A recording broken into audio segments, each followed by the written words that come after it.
Lightning arrester का उपयोग high voltage की सर्ज से बचने के लिए किया जाता है ताकि जब कभी भी बारिश के दिनों में आकाशीय बिजली गिरे तो ये लाइटनिंग अरेस्टर उस सर्ज वोल्टेज को ग्राउंड कर दें और सर्किट से जुड़े उपकरण जलने या डैमेज होने से बच जाएं।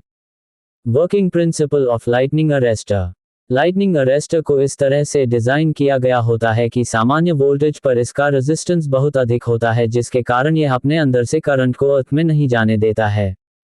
जैसे ही लाइन पर लाइटनिंग स्ट्रोक अर्थात आकाशीय बिजली गिरती है तो उस हाई वोल्टेज की स्थिति में लाइटनिंग अरेस्टर के रेजिस्टेंस का मान बहुत कम हो जाता है और लाइटनिंग अरेस्टर के बीच की वायु ब्रेक डाउन होकर आयनाइज्ड हो जाती है और एक कंडक्टर की तरह कार्य करने लगती है, जिसके कारण लाइटनिंग अरेस्टर के कॉन्टैक्ट अर्थात लाइटनिंग अरेस्टर का वह हिस्सा जो लाइन के साथ कनेक्ट है जिसकी हमें रोशन करनी है तथा दूसरा वह जो ग्राउंड से कनेक्ट है, उनके मध्य आग उत्पन्न हो जाती है और फॉल्टी करंट अर्थ में चली जाती है।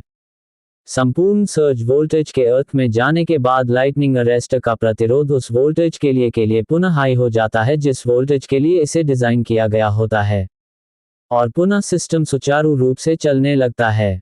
इस प्रकार एक लाइटनिंग अरेस्टर हमारे उपकरणों को खराब होने से बचाता है। Type of lightning arrester. 1. Rod gap arrester. ये बहुत आसान व साधारण लाइटनिंग अरेस्टर है। इसमें कॉपर या एल्यूमिनियम की बनी दो छड़ें होती हैं।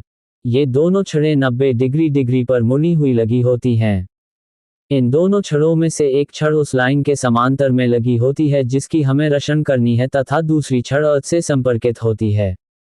ये दोनों छड़ एक पोर्सिलीन से बने इंसुलेटर के ऊपर स्थित होती हैं। दोनों छड़ों के मध्य कुछ एयर गैप होता है जिसमें एयर एक इंसुलेटर की तरह कार्य करता है। इंसुलेटर तथा छड़ के मध्य की दूरी छड़ की लंबाई का 1/3 सेंटीमीटर रखा जाता है ताकि जब लाइटनिंग स्ट्रोक हो तो उससे उत्पन्न होने वाली आग इंसुलेटर को न जला सके। अन्यथा की स्थिति में इंसुलेटर और छड़ के मध्य की दूरी कम होने पर उत्पन्न आग से इंसुलेटर जलने का डर होता है। सामान्य की अवस्था में यह एक इंसुलेटर की तरह कार्य करता है, लेकिन हाई वोल्टेज उत्पन्न होने की स्थिति में यह अपने अंदर से करंट को नहीं जाने देता है।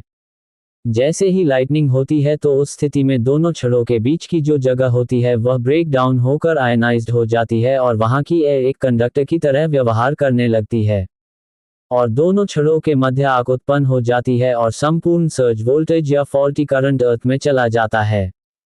जैसे ही सर्ज वोल्टेज समाप्त हो जाता है तो छड़ों के बीच का आग बुझ जाता है और वहां की वायु पुनः एक इंसुलेटर की तरह कार्य करने लगती है। इस तरह से रॉड गैप अरेस्टर द्वारा उपकरणों को रक्षा प्रदान की जाती है। एप्लीकेशन। इनका उपयोग 66 केवी के ऊपर के वोल्टेज लेवल के लिए किया जाता है। इनका उपयोग transmission lines, distribution lines, transformer की बुशिंग में किया जाता है।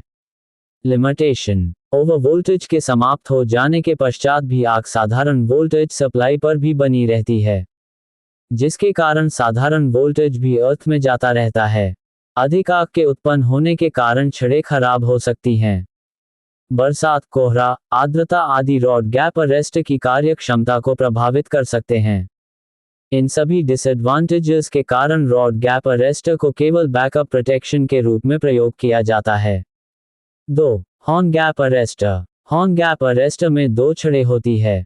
इन दोनों छड़ों के बीच एक छोटा सा एयर गैप होता है। दोनों छड़ों को पोर्सिलीन से बने इंसुलेटर पर लगाया जाता है। हॉर्न गैप अरेस्टर का एक सिरा प्रतिरोध व चोक के द्वारा उस लाइन से जुड़ा होता है जिसकी रक्षा करनी होती है तथा दूसरा सिरा अर्थ से कनेक्ट होता है। हॉर्न गैप अरेस्टर में लगा रेजिस्टेंस धारा के मान को सीमित करता है और करंट के मान को घटाता है। हॉर्न गैप अरेस्टर में लगा चोक कॉइल इस प्रकार बना होता है कि उसका प्रेरकत्व सामान्य आवृत्ति की वोल्टेज पर कम होता है, लेकिन हाई वोल्टेज की आवृत्ति पर प्रेरकत्व का मान बहुत अधिक बढ़ जाता है। इस प्रकार चोक कॉइल हाई वोल्टेज को उपकरण के अंदर नहीं आने देता। दोनों छड़ों के मध्य की एयर गैप को इस प्रकार रखा जाता है कि सामान्य धारा या वोल्टेज इस गैप को पार नहीं कर पाते, परंतु जब कोई बिजली गिरती है तो दोनों छड़ों के मध्य का माध्यम आयनाइज्ड हो जाता है और इस गैप में आग उत्पन्न हो जाती है। इस प्रकार हाई वोल्टेज आग का रूप लेकर भू संपर्कित हो जाती है। एडवांटेजेस। हॉर्न गैप अरेस्टर के छड़ों के मध्य उत्पन्न आग हाई वोल्टेज के समाप्त हो जाने के बाद स्वयं समाप्त हो जाती है, जिसके कारण सर्ज वोल्टेज के समाप्त होने के बाद शॉर्ट सर्किट की कंडीशन नहीं बनती। इसमें लगा रेजिस्टेंस धारा के मान को सीमित करता है। डिसएडवांटेजेस। इस अरेस्टर के दोनों छड़ों के मध्य खाली जगह में पक्षी आदि के आ जाने से यह उपकरण कार्य लायक नहीं होता। इसका प्रचालन समय बहुत अधिक होता है। इन सभी हानियों के कारण ये लाइटनिंग अरेस्टर विश्वसनीय नहीं है। रॉड गैप अरेस्टर की तरह इसका उपयोग भी बैकअप प्रोटेक्शन के लिए किया जाता है। 3. Multi gap lightning arrester construction. इस अरेस्टर का नाम इसकी संरचना के आधार पर रखा गया है क्योंकि इस अरेस्टर के अंदर मल्टीपल गैप होते हैं। इसके अंदर श्रेणी में धातु के सिलेंडर होते हैं जो जिंक एलॉय के बने होते हैं। ये धातु के सिलेंडर एक दूसरे से इंसुलेटेड तथा सेपरेट होते हैं।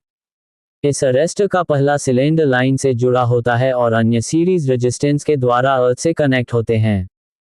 मल्टी गैप अरेस्टर में जो गैप रखा जाता है उसे उनकी वोल्टेज लेवल के अनुसार रखा जाता है जिस वोल्टेज के लिए उन्हें डिजाइन किया गया होता है। उदाहरण के तौर पर समझे तो अगर किसी लाइन की वोल्टेज ज्यादा है तो उनके बीच गैप भी ज्यादा होगा। वर्किंग। जब लाइटनिंग स्ट्रोक या सर्ज वोल्टेज उत्पन्न होती है तो उस हाई वोल्टेज के कारण धातु के सिलेंडर के बीच में जो माध्यम होता है वह ब्रेक डाउन हो जाता है और वहां की एयर आयनाइज्ड होकर एक कंडक्टर की तरह कार्य करने लगती है। तब सिलेंडरों के मध्य आग उत्पन्न हो जाती है। आग उत्पन्न हो जाने के कारण करंट को जाने का एक पाथ मिल जाता है और संपूर्ण सर्ज वोल्टेज ग्राउंड में चला जाता है। जब सर्ज वोल्टेज समाप्त हो जाता है तो बी से सी की ओर जाने वाली धारा का मान इतना कम हो जाता है कि ए के बी मध्य का माध्यम आयनाइज्ड नहीं हो पाता है जिसके कारण सामान्य वोल्टेज ग्राउंड नहीं हो पाती। अगर यह वीडियो पसंद आई हो तो प्लीज़ वीडियो को लाइक जरूर कर दें और इस वीडियो को ज़रूरतमंद लोगों के साथ शेयर जरूर करें।